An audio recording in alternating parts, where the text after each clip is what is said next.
Syarat yang kelima, ibu tidak berkahwin dengan lelaki lain. Hak penjagaan yang dimiliki oleh ibu akan gugur jika dia berkahwin dengan lelaki lain. Dan kita sambung hari ini di bawah tajuk syarat-syarat mendapat hak penjagaan. Syarat-syarat mendapatkan hak penjagaan, iaitu hadanah. Yang kita bincangkan sebelum ini adalah hak untuk menjaga anak, dan penjagaan hadanah ini disebut sebagai hadanah kerana orang ataupun kanak-kanak yang dijaga itu hendaklah ianya berumur ataupun sebelum mumayyiz. Ya, baik. Kita telah bincangkan dalam pertemuan yang lalu, iaitu syarat yang pertama, hendaklah orang yang menerima ataupun mendapatkan hak penjagaan anak-anak, kanak-kanak tersebut adalah yang pertama, mestilah ia Islam. Yang kedua, mestilah ia berakal. Yang kedua, mestilah dia Islam. Kita dah bincang dalam minggu yang lalu berkenaan dengan syarat yang pertama dan syarat yang kedua. Hari ini kita lihat syarat yang ketiga, iffah dan amanah. Iffah dan amanah. Maksud iffah, ya ain tu adanya iffah. Ya, iffah. Dan amanah ialah penjaga bukan seorang fasik. Ini kerana orang fasik tidak boleh menjadi wali dan tidak boleh dipercayai untuk menjaga sesuatu amanah. Nanti kita lihat fasik itu bagaimana ciri-cirinya. Oleh itu penjaga kanak-kanak seharusnya adil, mempunyai harga diri, iaitu tidak menghawa nafsu, dan mempunyai pegangan agama. Keadilan ditentukan berdasarkan pandangan zahir sahaja. Ia tidak memerlukan penyaksian dan keterangan, kecuali jika kelayakan dan keadilannya dipertikaikan. Ketika itu qadi, yakni hakim, memerlukan bukti dan keterangan untuk memastikan keadilannya. Syarat yang ketiga, seorang yang hendak diberikan hak penjagaan kanak-kanak itu mestilah ada iffah dan amanah. Dalam arti kata lain, dia tidak fasik. Di antara ciri-ciri orang fasik adalah di antaranya melakukan sentiasa ataupun kerap melakukan dosa-dosa kecil. Buat dosa kecil aja, kerap sangat. Maka dia dikira sebagai orang yang fasik. Ya, baik. Dan penentuan seseorang itu yang adil tidak perlulah diteliti sehingga mendalam. Cukup sekadar zahirnya. Contoh, si fulan ini berikan hak penjagaan kanak-kanak anaknya, maka secara zahirnya dia ni memang orang yang patuh agama, solatnya bagus, puasanya bagus, cakapnya baik-baik, rajin datang masjid, zahir cukup. Tak perlu diteliti sampai mengendap, tak perlu sampai diteropong, pasang CCTV, tak perlu. Secara zahirnya dia adalah bukan fasik, dia adalah orang yang iffah, dia adalah orang yang amanah, clear, cukup. Kecuali jika ada pertikaian dari pihak yang lain. Contoh tuan-tuan, contoh ya, kita bincang sebelum ini, yang mendapatkan hak ataupun kanak-kanak ini akan jatuh kepada si isteri kalau berlaku perceraian. Ya, kanak-kanak yang belum mumayyiz akan diberikan hak penjagaan kepada isteri. Bekas isterilah ibu si kanak-kanak tersebut. Tetapi contohnya ada bantahan ataupun disebut sebagai pertikaian daripada pihak bekas suami, maka dibantah. Saya tidak bersetuju jika si fulanah ini, si ibu ini menjaga anak saya. Kerana disebut satu-satu. Contoh tuan-tuan. Disebut dia ni kaki kelabing. Contohlah tuan-tuan. Dia suka nyanyi, dia suka pergi pusat dangdut. sembahyang pun tidak, contohlah dia kata gitu. Maka pihak mahkamah, hakim akan menyiasat. Siasat bukan dia turun siasat, dia akan panggil beberapa orang saksi, maka perlulah sediakan peguam. Adalah peguam bela dan peguam cara, adalah pendakwa rayanya. Maka akan berlakulah siasatan daripada pihak mahkamah, dan hakim yakni qadi akan menentukan setelah mendapat keterangan-keterangan daripada saksi sama ada orang itu, si ibu tadi, layak atau tidak diberikan hak penjagaan. Pada asasnya dia layak, tetapi dia kerana ada tentangan ataupun ada pertikaian daripada pihak lain, maka perlu diselidik. Jelas tuan-tuannya, ini prosedur biasa. Yang keempat, orang itu hendaklah bermukim. Apa itu bermukim, tuan-tuan? Orang yang berhak mendapat hak penjagaan kanak-kanak ialah orang yang bermukim di tempat kanak-kanak tersebut berada. Maksudnya kalau kanak-kanak itu orang Batu 10, dia pun duduk kat Batu 10. Tu je mudahnya. Walaupun tidak menetap tetap. Bila tuan-tuan, dia bukan tetap tinggal kat sini, contoh sekadar menyewa. Maka dia dikira sebagai orang yang bermukim. Tapi kalau dah memang tinggal kat sini, rumah kat sini, memang tanah kat sini, kecil membesar kat sini, itu namanya mustautin. Bermukim, dikira-kira dia walaupun tidak tinggal tetap, tetapi dia memang duduk kat situ. Dia tak tetap, takkan daripada kecil sampai selama-lamanya, tak. Jika ibu yakni yang berhak menjaga anaknya keluar bermusafir kerana sesuatu keperluan seperti menunaikan haji, berniaga, melancong atau sebagainya, dia tidak mampu membawa anaknya bersama, orang yang tinggal di tempat anaknya berada lebih berhak menjaga anaknya sehinggalah dia pulang. Contoh yang dapat hak penjagaan itu adalah ibu kanak-kanak tersebut. Tapi kebetulan tahun itu dia kena tunaikan haji contohnya. Maka akan jatuh kepada orang yang tinggal di tempat tinggal kanak-kanak itu berada lebih berhak untuk menjaga sehinggalah si ibu tadi, contoh ibunya tadi pulang, contoh kalau pergi haji atau pergi melancong, contoh nak pergi melancong, tapi kebangetannya tuan-tuan melancong tak dijaga, tak dibawa anak tu. Saya nak pergi melancong lah tuan hakim, tapi saya tak nak bawa anak saya ni, biarlah dia dengan bapaknya. Ini mak apa namanya ni? Contoh gitu tuan-tuan. Maka yang lebih berhak adalah orang yang berada di mana kanak-kanak itu berada, tinggal. Maka pada waktu itu ibu hendaklah menyerahkan anak itu kepada ibunya, iaitu nenek, sepanjang ketiadaannya. Kita pun dah bincangkan dia punya ranking daripada ibu, kemudian nenek dia jatuh kepada perempuan sahaja kan tuan-tuan. Ikut ranking dia lah. Jika musafir itu bermaksud berpindah ke tempat lain tanpa niat untuk kembali, memang dah tak nak duduk kat sini, situasi ini tidak menggugurkan hak penjagaan sekiranya jalan yang dilalui dan destinasi yang ditujui itu adalah selamat. Jika kedua ibu bapa terpaksa keluar bermusafir kerana sesuatu keperluan, hak ibu terus kekal dan musafir tersebut tidak menjadi penghalang untuk dia mendapatkan hak penjagaan anaknya. Apapun sekiranya berada dalam musafir, maka orang yang berada tinggal bermukim bersama kanak-kanak tersebut yang lebih berhak. Kalau dia pindah, memang dah pindah dan perjalanannya itu perjalanan yang selamat, maka ia tidak menggugurkan hak penjagaan. Sekarang mudah tuan-tuan, berlaku perselisihan senang-senang je masukkan kat mahkamah, selesai. Mahkamah akan tentukan, biar mahkamah siasat.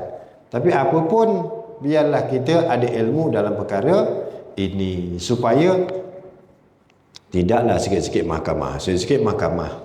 Kalau dapat selesaikan sendiri kan bagus, berdasarkan ilmu apa yang kita ada. Ya tuan-tuan ya. Tadi okey dia rasa sebab kalau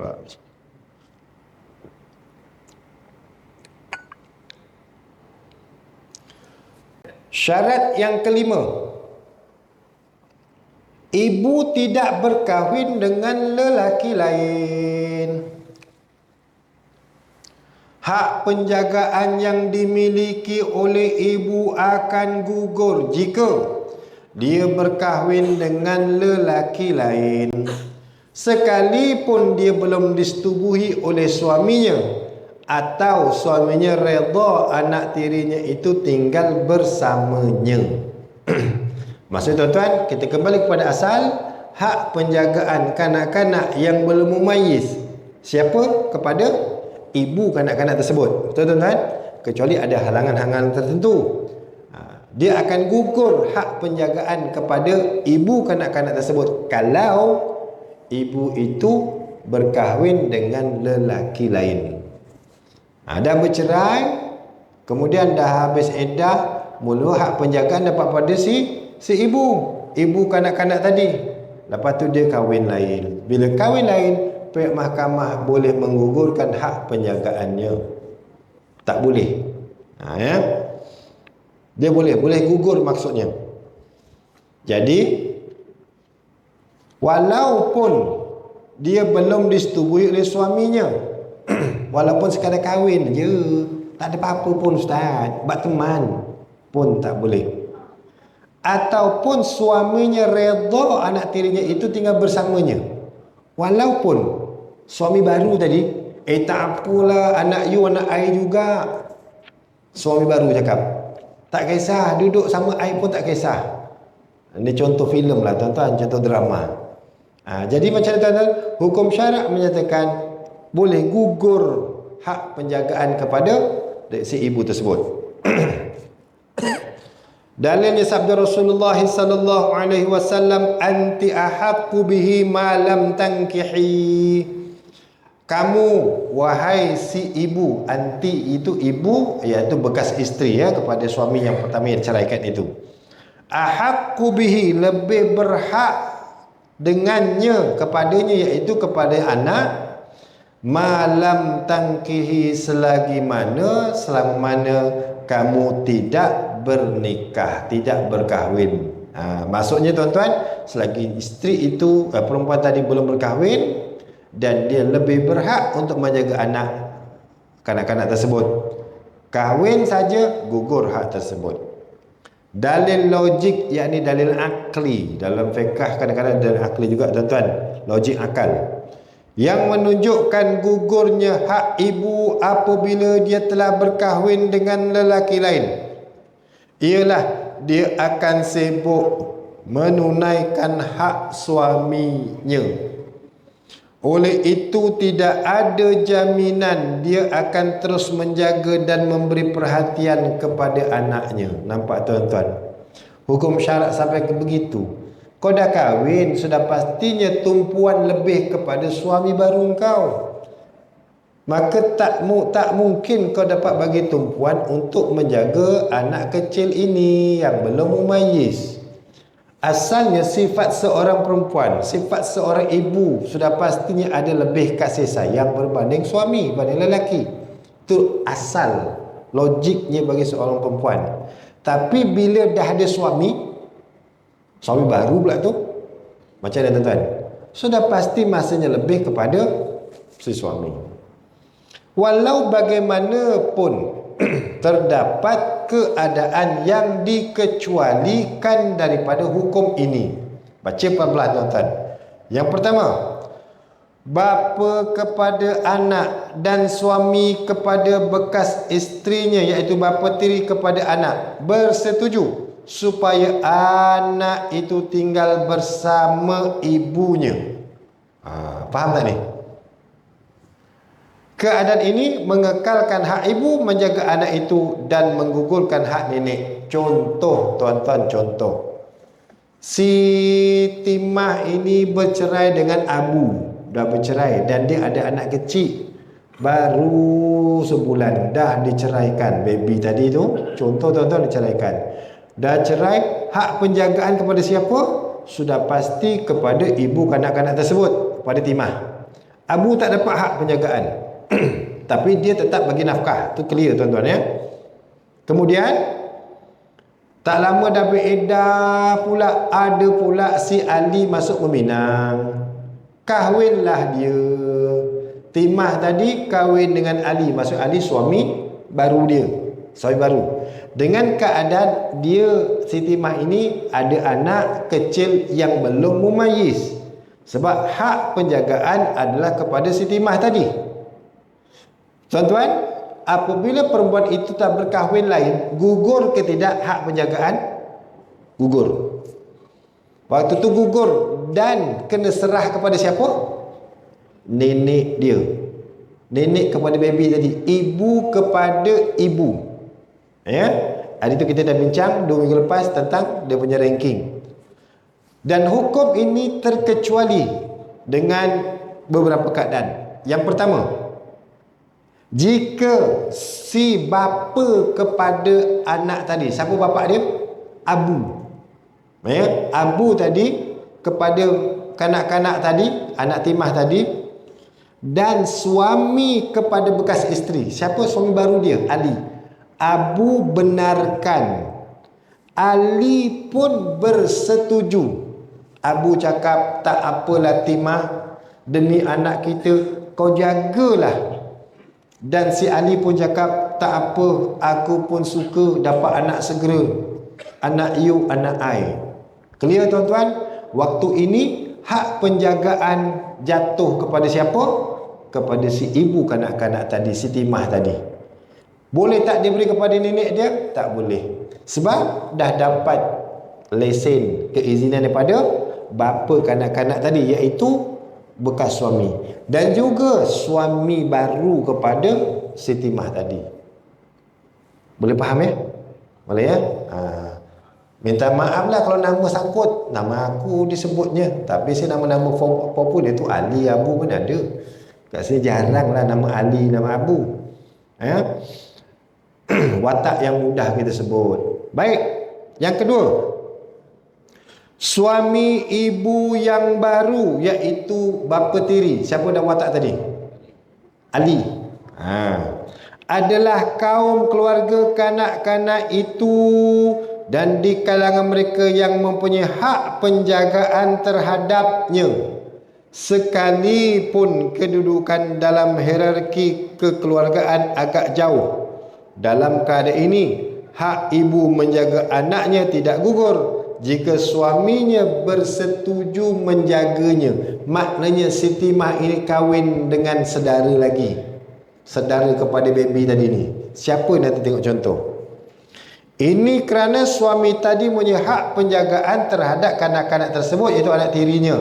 Juga kerana suami juga mempunyai perasaan kasih sayang yang mendorongnya bekerjasama dengan si ibu, iaitu isterinya, bagi menjaga dan memberikan perhatian kepadanya.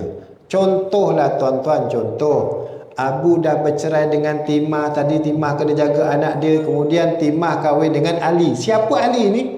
Contoh, Ali ni rupa abang kepada Abu. Contohlah. Ataupun adik kepada Abu. Tukar tikar. Ini bukan tukar tikar lagi ni, tukar tikar kapet semua ditukarnya. Contoh kalau berlaku begitu, tak jadi masalah, boleh. Ataupun paling jauh sikit sepupu, sepupu jauh sikit, sepupu ke, ataupun masih ada kaitan darah, masih ada kaitan persaudaraan. Kalau macam ini tuan-tuan, boleh diberikan hak penjagaan kepada si Timah ini, walaupun Timah telah berkahwin lagi, dengan syarat Ali ini ada kaitan persaudaraan dengan baby tadi, masih ada. Kemudian dan si Ali ini bersetuju ataupun membenarkan, tak apalah Timah, kau jagalah anak kau ini, anak kau anak aku juga, gitu. Dia setuju. Clear? Ya. Boleh tuan-tuan? Okey. Yang keenam, syarat yang keenam, tidak mengidap sakit yang berpanjangan atau penyakit kronik. Jika ibu mengidap sakit yang kronik seperti batuk kering, separuh lumpuh, buta atau pekak, dia tidak berhak menjaga anaknya.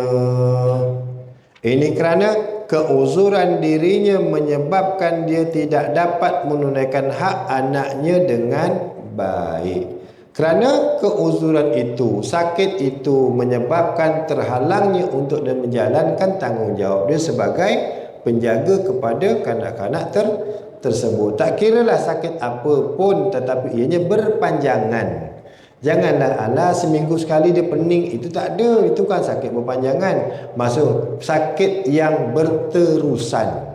Termasuklah disebut di sini seperti pekak ataupun buta. Sebab dia akan menghalang dia untuk menjalankan tanggungjawab dia dengan sepenuhnya.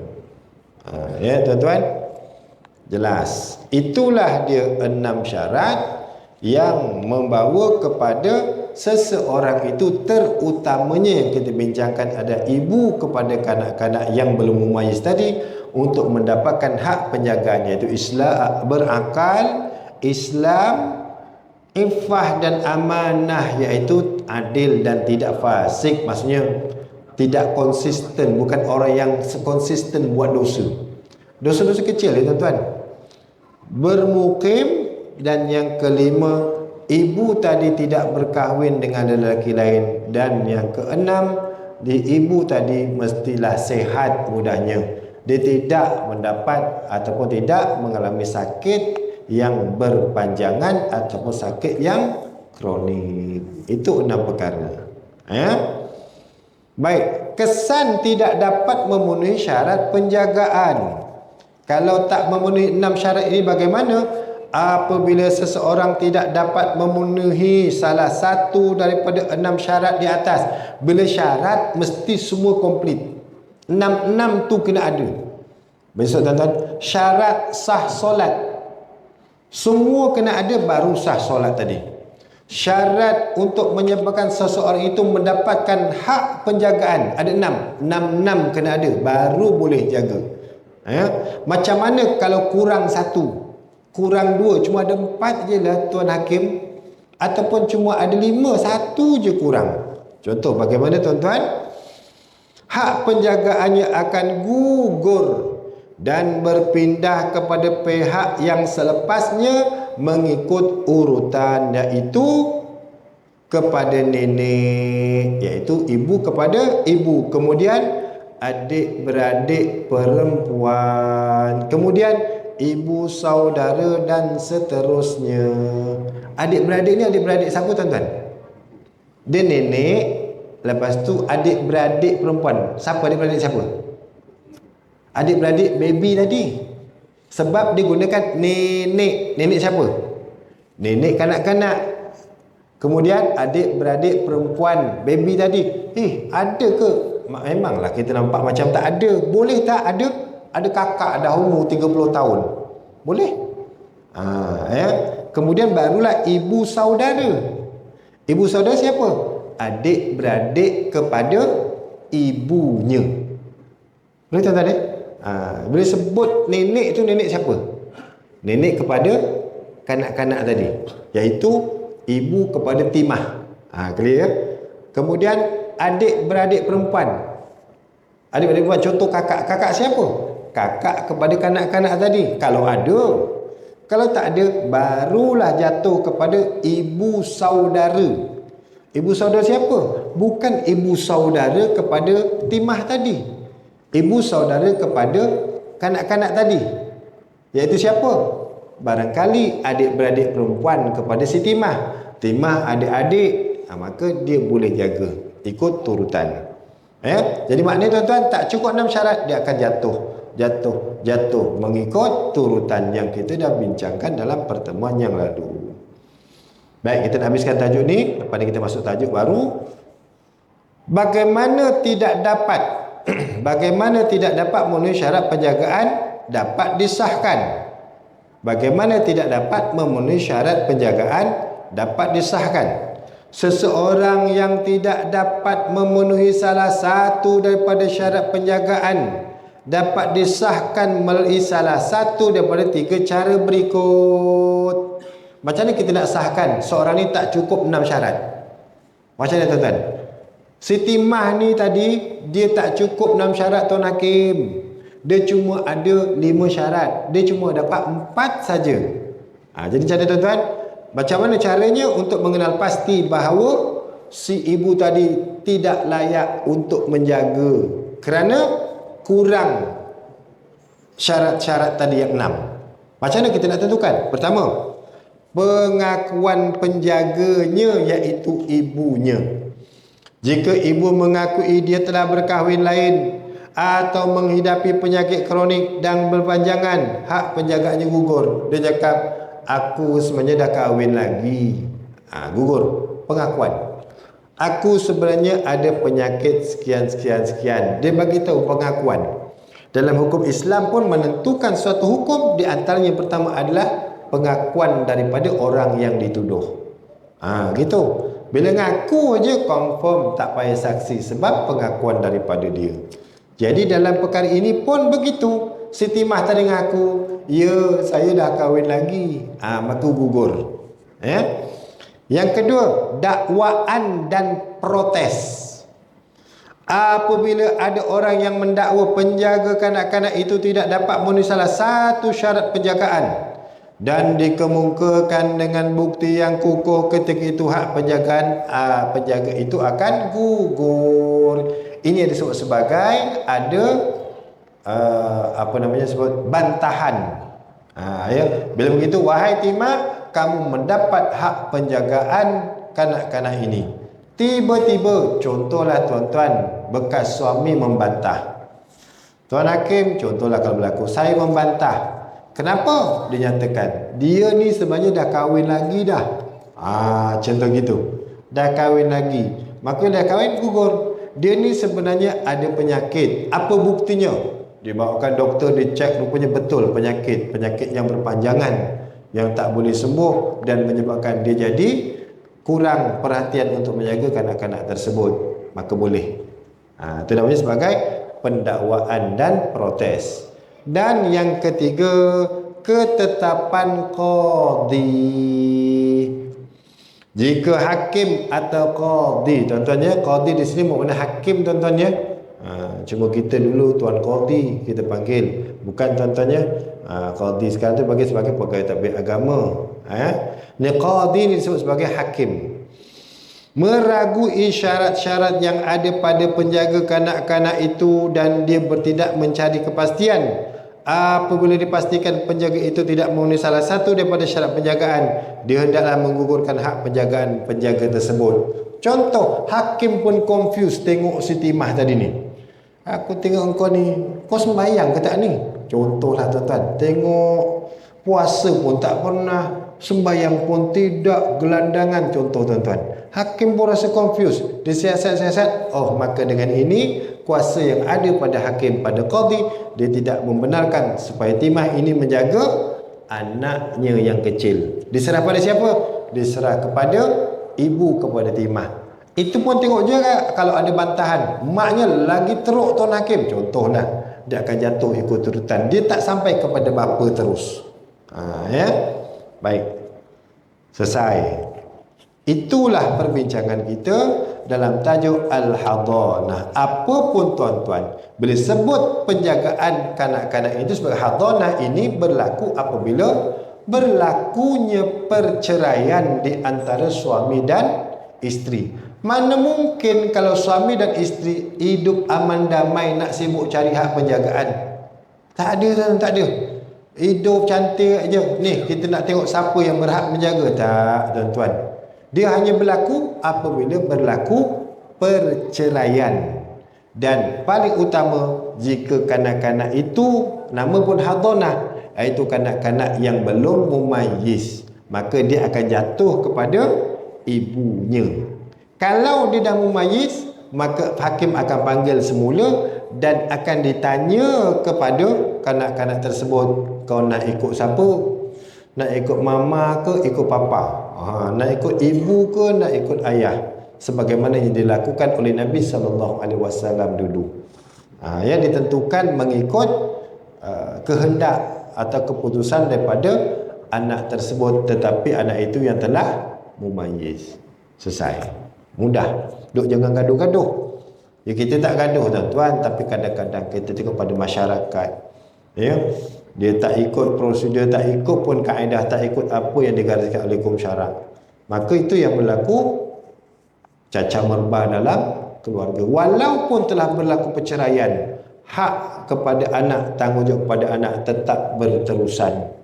Dia tidak memutuskan pun kasih sayang ataupun si ibu ataupun si bapa menjalankan tanggungjawab. Cuma dalam menjaga itu yang sedikit berbeza. Sebab dah tak duduk semumbung, takkan nak duduk sama-sama. Dah bercerai. Cuma nafkah kita dah sebut adalah kewajipan bagi seorang bapa. Selesai. Tuan-tuan, sambung.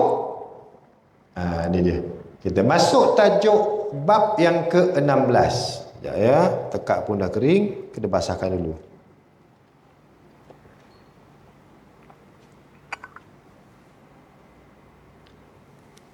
Belum azan ya? Penyusuan. Tuan-tuan pernah dengar anak susu kan? Penyusuan dan hukum hakam yang berkaitan dengannya. Ini macam-macam soalan.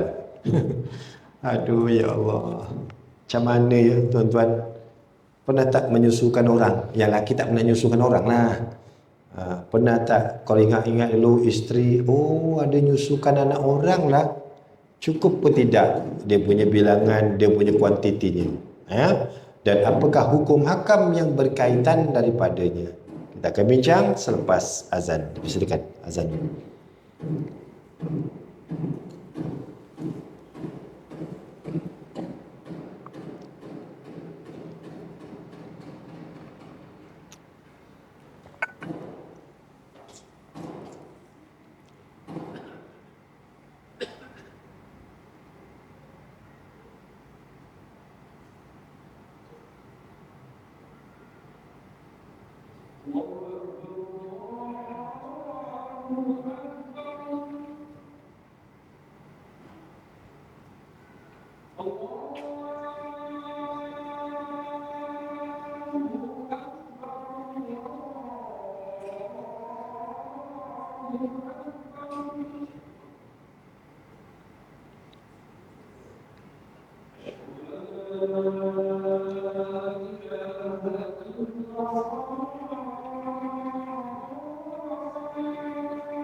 Allahumma rabb hadhihi da'wati wassalatu sayyidina Muhammad.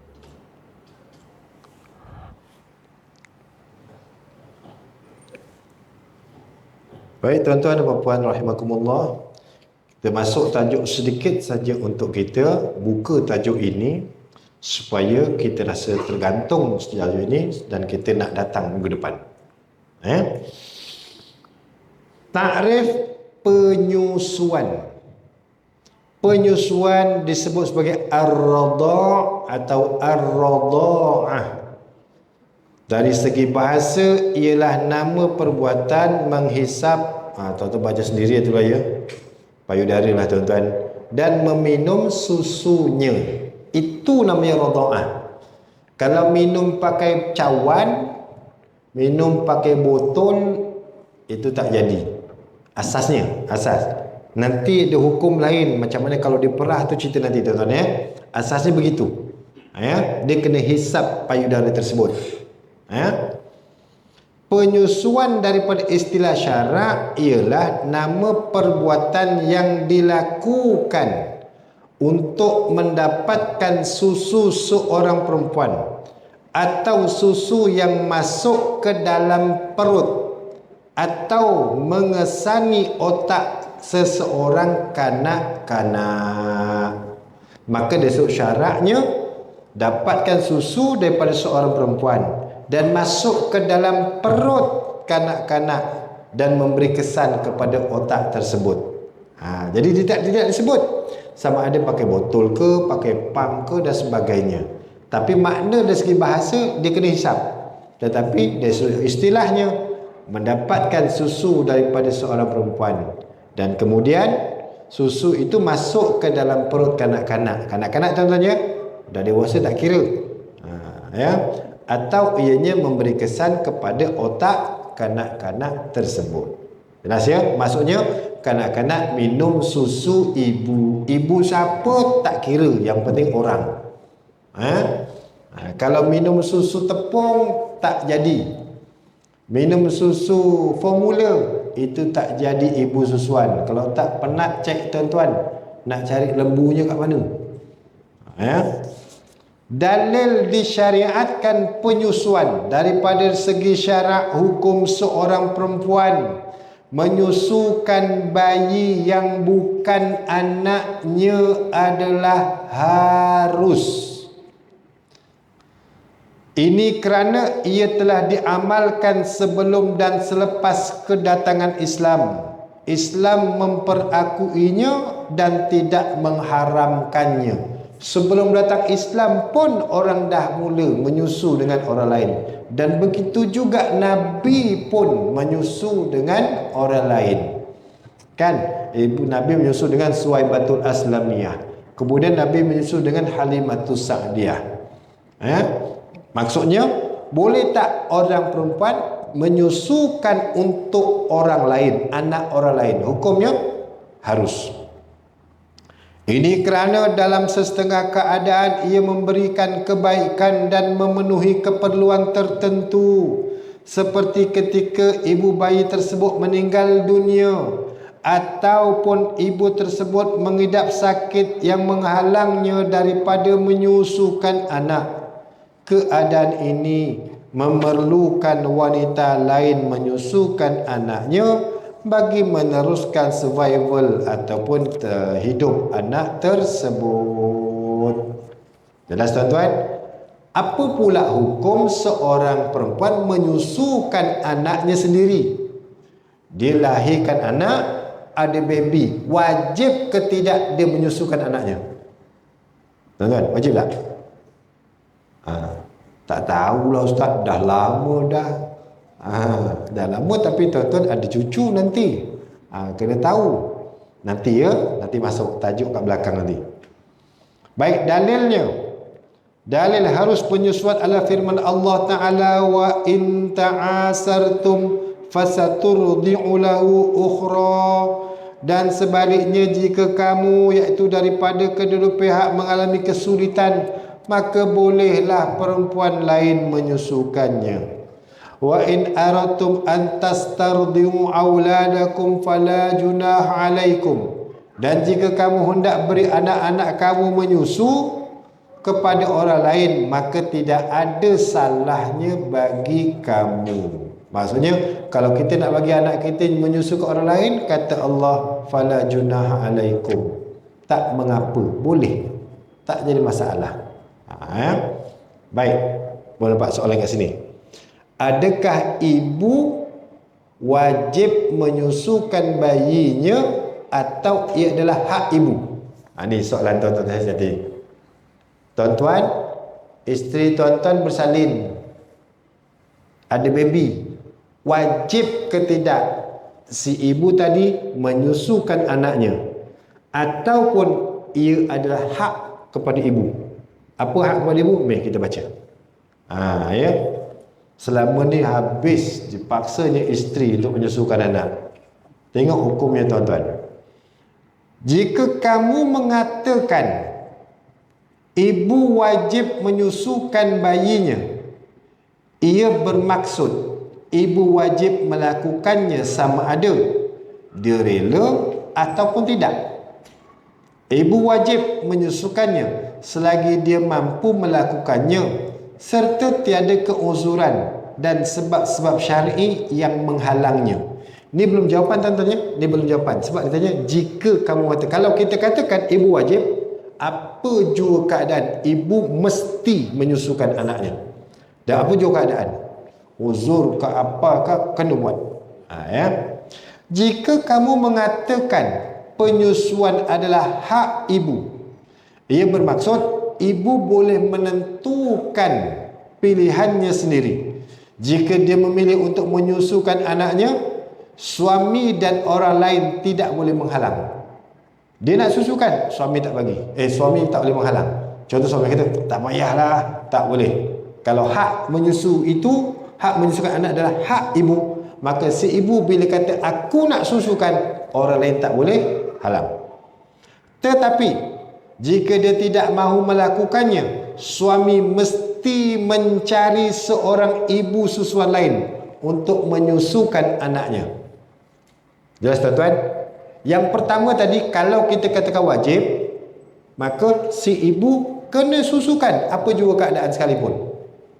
Yang kedua, kalau kita katakan hukum menyusukan anak ni anak sendiri tuan-tuan ya, anak sendiri.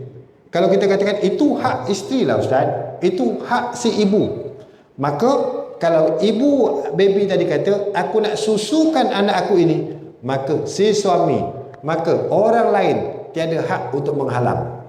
Tetapi jika si ibu kata aku tak nak susukan dia, maka wajib bagi suami mencari ibu lain. Jangan sampai situ ya. Mencari ibu lain untuk menyusukan anaknya. Senyum lelaki.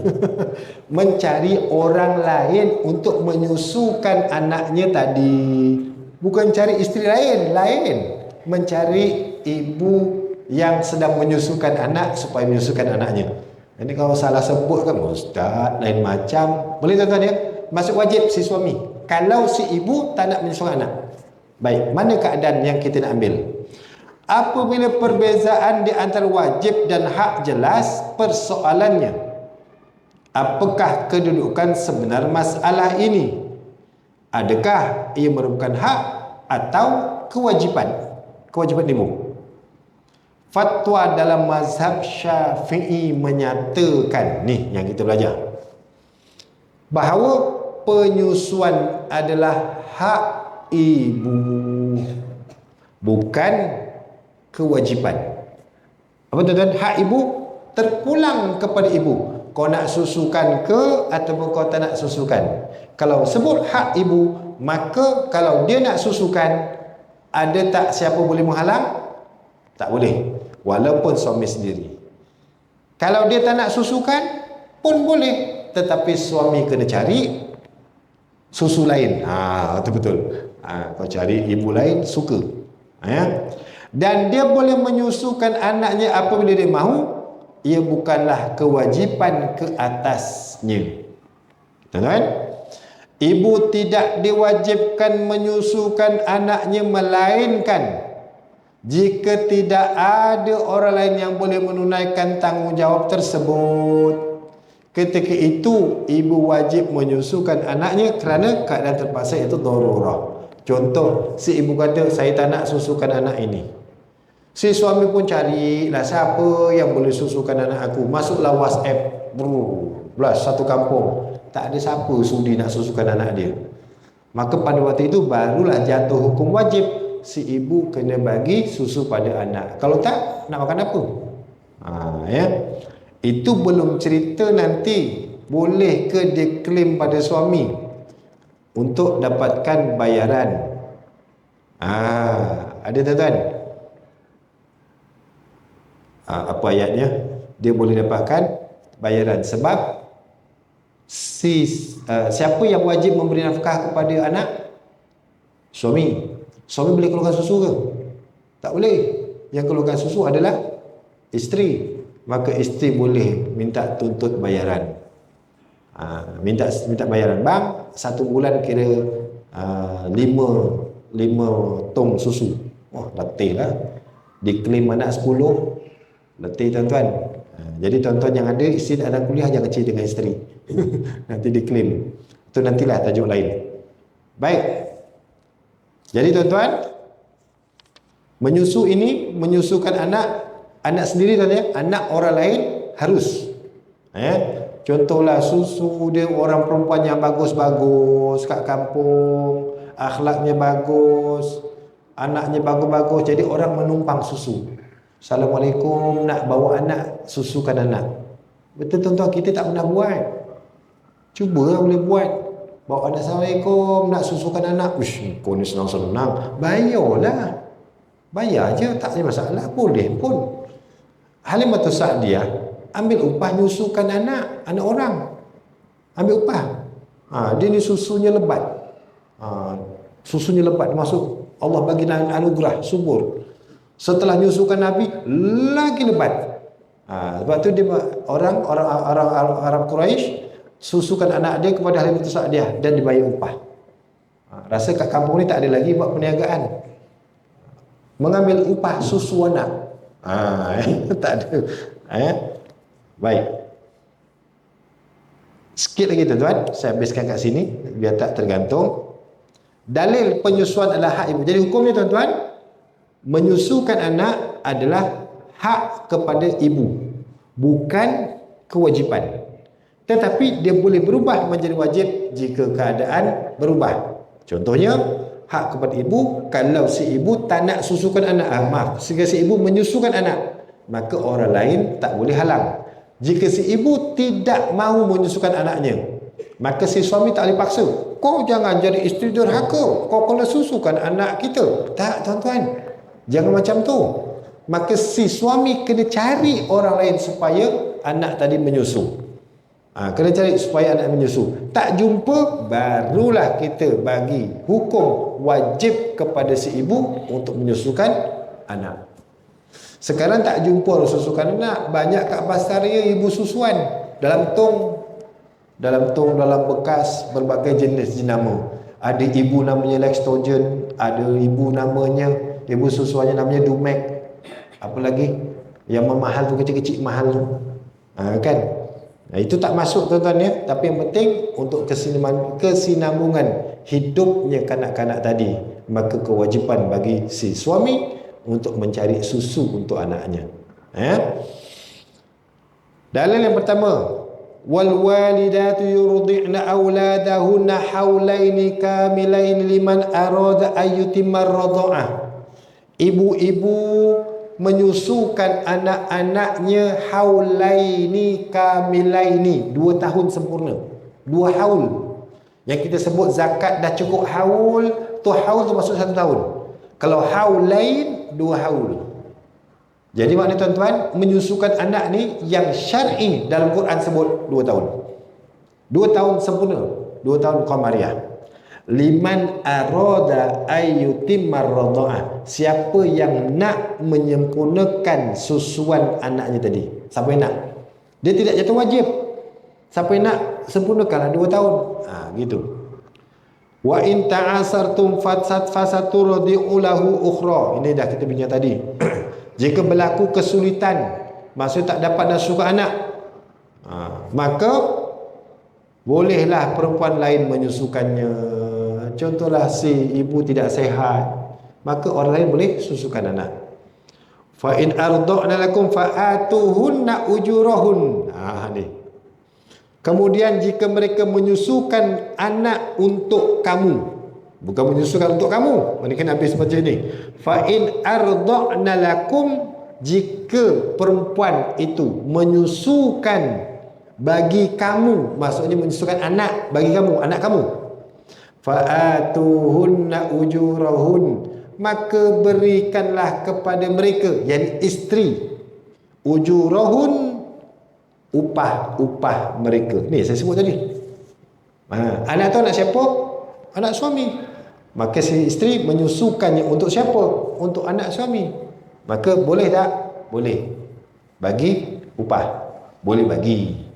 Tapi boleh bincang. Tak apalah bang, demi cintaku padamu, lautan habis sanggup ku renangi. Kan kita telah berjanji sehidup semati.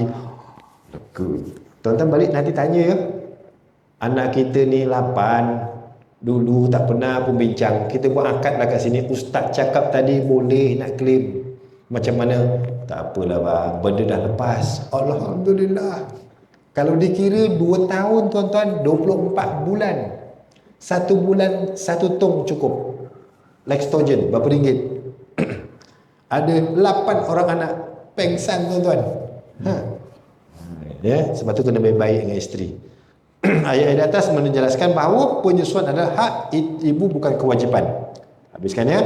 Penjelasan cara mengambil dalil daripada ayat-ayat di atas ialah ketika Allah Subhanahu wa taala berfirman, wal walidatu yurdi'na auladahunna. Maknanya tadi, jadi maksudnya ibu-ibu wajib menyusukan anak-anak mereka. Boleh jadi juga ia bermaksud ibu-ibu ada orang yang berhak menyusukan anak-anak mereka. Ini dalam mentakwilkan atau mentafsirkan ayat-ayat Al-Quran ini. Seandainya Allah Ta'ala berfirman dan ibu-ibu wajib menyusukan anak-anak mereka, maka anak yang kedua tidak boleh diguna pakai. Ini dalam huraiannya lah tuan-tuan ya. Ini tuan-tuan boleh baca. Apapun kita dah lihat tadi, bahawa dalam mazhab Syafi'i, maka menyusukan anak bagi seorang isteri, bagi seorang ibu adalah haknya, bukan kewajipannya. Saya baca terus muka surat 904. Kesimpulannya, penyusuan adalah hak yang perlu diberikan kepada ibu sekiranya dia meminta. Ia bukanlah kewajipannya dan dia tidak diwajibkan sekiranya dia tidak mahu melakukannya, melainkan ketika tidak ada pilihan lain dan hanya dia saja yang boleh menyusukan. Ketika itu penyusuan adalah kewajibannya disebabkan faktor darurah. Dan tak ada orang lain dah nak menyusukan. Si suami pun cari, tapi ya Allah, dia ni sembahyang pun jarang-jarang. Takkan kita nak nyusukan anak kita ke orang macam ni? Tak boleh. Nak tak nak, kau kena susukan anak kita. Maka waktu itu jatuh hukum wajib kepada isteri kerana darurah. Kerana ada keterpaksaan. Selesai.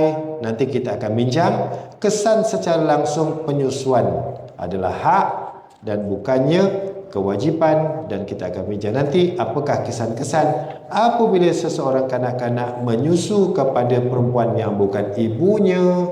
Jadi ada hukum hakam yang berkaitan dengannya yang akan kita bincangkan dalam pertemuan akan datang insya-Allah. Ada soalan?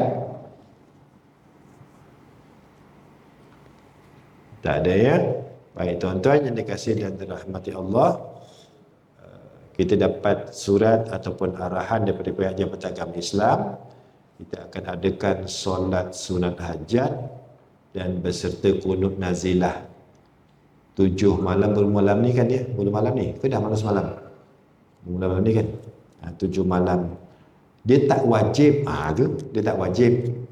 Tapi digalakkan. Nama pun solat sunat. Tapi dah alang-alang kita bersama. Tak salah rasanya kalau kita mohon pada Allah Ta'ala agar Allah Ta'ala memberikan keselamatan saudara-saudara kita yang berada di Palestin sana. Kita tak mampu nak membantu. Kita nak doa sendiri pun selalu lupa. Doa untuk diri sendiri pun kita lupa. Lepas sembahyang cabut terus. Jadi peluang yang ada bila kita berdoa kepada Allah supaya Allah memberi bantuan kepada saudara kita yang lain, secara automatik sebenarnya kita doakan untuk diri kita. Jadi tuan-tuan, insya-Allah nanti kita akan solat hajat. Hajat ringkas saja. Kalau perlu kita kunut nazilah, kita bacalah kunut nazilah dan solat hajat tersebut. Kemudian kita akhiri dengan doa lah, doa macam biasa. Kita baca surah muluk dan kita doa. Dan Allah tahu hajat kita. Mudah-mudahan di antara tuan-tuan ini ada yang hatinya bersih, jiwanya bersih, amalannya baik, amalannya bagus. Dan disitulah Allah angkat doa tuan-tuan, tuan-tuan Allah kabulkan insya-Allah. Ada kebaikan untuk saudara kita sekarang yang berada di bumi Palestin sana yang sedang berhadapan dengan maut sedang cerita. Ya tuan-tuan. Jadi sama-sama kita doa dan moga-moga Allah memberi perlindungan juga kepada kita insya-Allah. Wallahu alam. A'udzubillahi minasyaitonirrajim. Bismillahirrahmanirrahim. Alhamdulillahirabbil alamin wassalatu wassalamu ala asyrafil anbiya'i wal mursalin wa ala alihi wassahbihi ajma'in. Allahumma ij'al jam'ana hadza jam'an marhuma wa tafarruqana min ba'di tafarruqan ma'suma. Allahumma inna na'udzubika min 'amalin la yanfa' min qalbin la yakhsha' min 'ainin la talma' wa min nafsin la tashba' min du'a'in la yustajab lah. Rabbana atina fid dunya hasanah wa fil akhirati hasanatan wa qina 'adzaban nar. Wa sallallahu ala sayyidina Muhammad wa ala alihi wa sahbihi wa baraka wa sallam. Walhamdulillahi rabbil alamin. Subhanakallahumma wa bihamdika asyhadu an la ilaha illa anta wa astaghfiruka wa atubu ilaik. Bismillahirrahmanirrahim. Wal 'asr innal insana lafi khusr illa alladhina amanu wa 'amilus solihat wa tawassaw bil haqqi wa tawassaw bis sabr. Aqulu qawli hadha wa astaghfirullahal azim li wa lakum. Wassalamu alaikum warahmatullahi wabarakatuh. Bismillah.